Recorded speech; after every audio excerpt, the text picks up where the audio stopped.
every day, I'm sure you have a lot of people paying you for various things you do for speaking or whatever it is you do. Yes. Does everybody pay you in exclusively Bitcoin? No.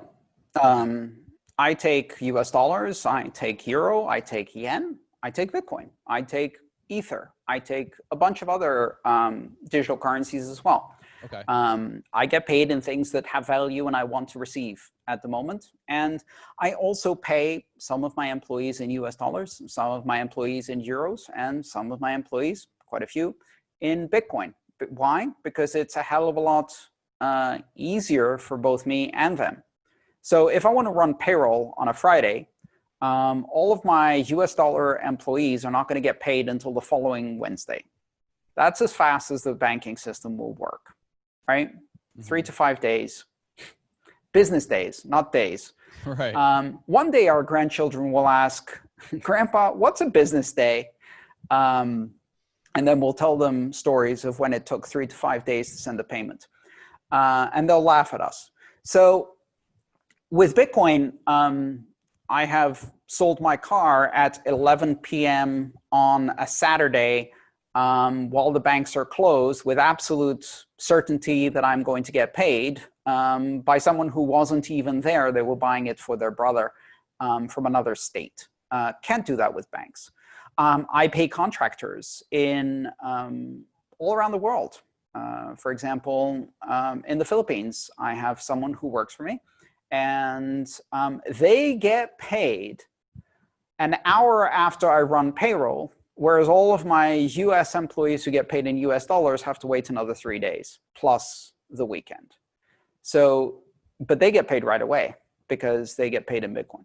So cross-border transactions become very, very easy. Right. Online transactions and e-commerce becomes very easy. There's a lot of interesting use cases. For example, if I get paid in Bitcoin, nobody's going to do a chargeback. They can't. That doesn't exist. So once I have that, if I'm a merchant and I'm getting paid through PayPal, I just had the other day someone reverse a charge. They bought a t-shirt, paid with PayPal, and they reversed the charge. The charge happened on August 29th. I got paid on August 29th, but I didn't really because they just reversed it on November 15th. So it wasn't really my money. Because PayPal can do that, as can all of the banks. So if you're a merchant, when do you actually get paid? Well, maybe in 60 days it's final. I've had people try to reverse things 18 months after the payment has been made. With Bitcoin, 10 minutes, one confirmation, done. No refunds or anything like that. I can give people refunds. I do, in fact. But it's solely up to you, right? But it's solely up to me. There is no intermediary. It's exactly as if you paid me in cash. In fact, that's why it is digital cash. And it has many of the advantages, except for the fact that I can send it at the speed of light all across the planet. So it stays. So I have the guy Rich, who I just did a podcast with last week. He installed this Edge wallet thing on my phone. And he sent me, I think, like $5 worth of Bitcoin. This was like maybe a month ago. And it's like, this was a month ago. about a month ago. So it's like 0.00044 now, and it's like $7. It's worth like $7 US now. Yeah, Bitcoin's done a bit of one of those price things again, as it tends to do. You know, it could have gone the other way, I'm afraid to tell you. So that $7 or 0.00044 Bitcoin I have in my Edge wallet on my phone, that's literally inside my phone. So that money is basically like cash in my phone. It's not stored anywhere else. It's on my phone, nowhere else. Well, yes. The keys that control it are on your phone and nowhere else. Which those keys, which are digital keys, they're basically numbers, allow you to prove to the entire Bitcoin network that you own that money and to do a transaction with it. The Bitcoin itself is on the blockchain, was always on the blockchain, never left the blockchain. Rich, was it? Yeah, Rich. Rich didn't send you Bitcoin. Rich recorded a transaction on the blockchain that transferred ownership from his keys to your keys.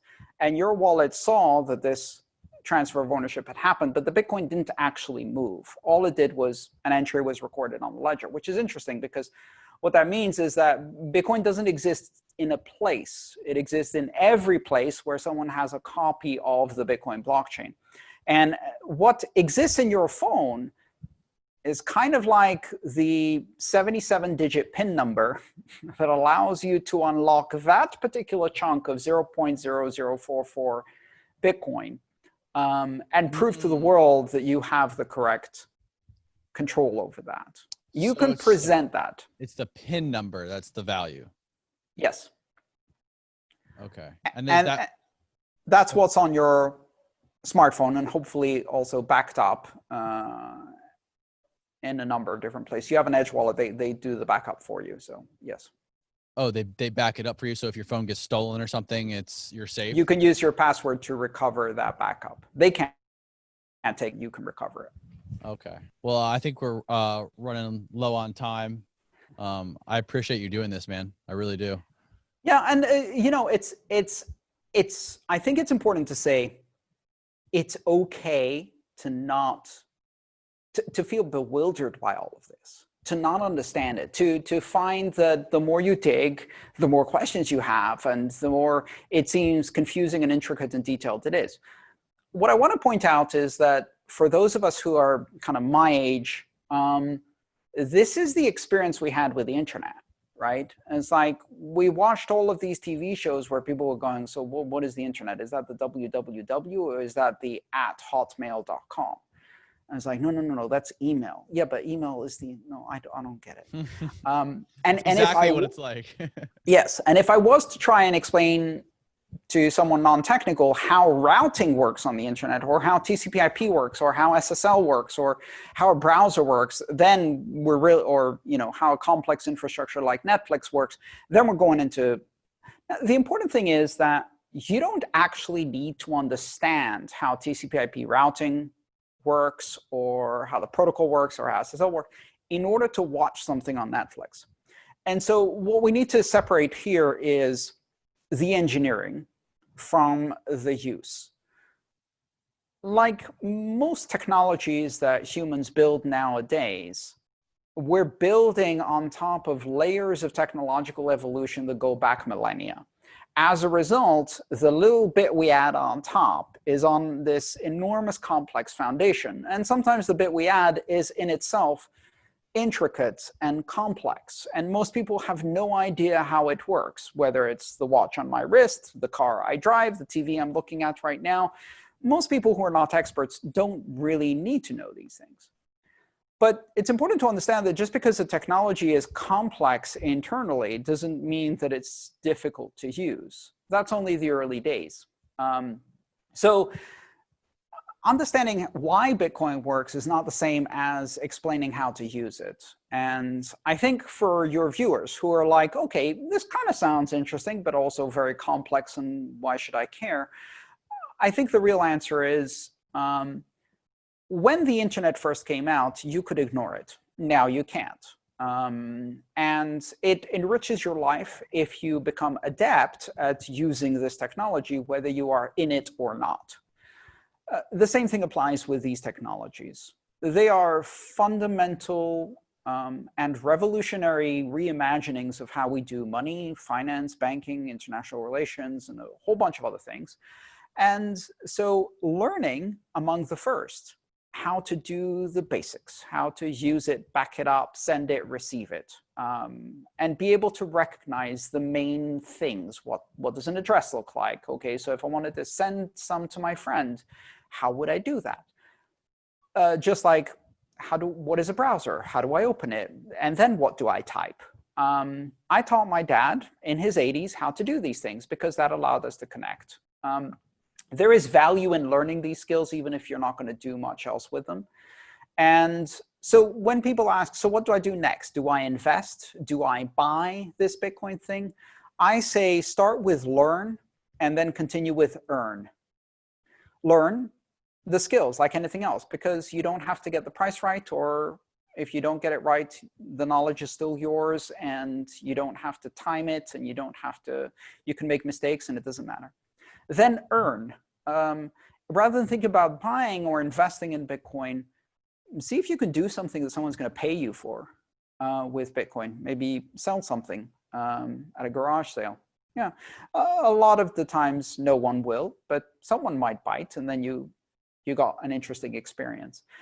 And then maybe start thinking about invest, etc., because then you can start using and playing with this. It's a lot easier to demonstrate and experience than it is to explain and understand. Right. It's just one of those things you have to do. Yes, And exactly. you don't And necessarily... I can talk to you. I can talk to you about how I balance on my unicycle, and it looks fantastical from the outside. But in fact, that will not teach you how to ride a unicycle. Not only that, but I can't actually explain it that well. Most people who use it can't. You don't have to understand how the light bulb works. You just have to be willing to flip the switch. Yeah, exactly.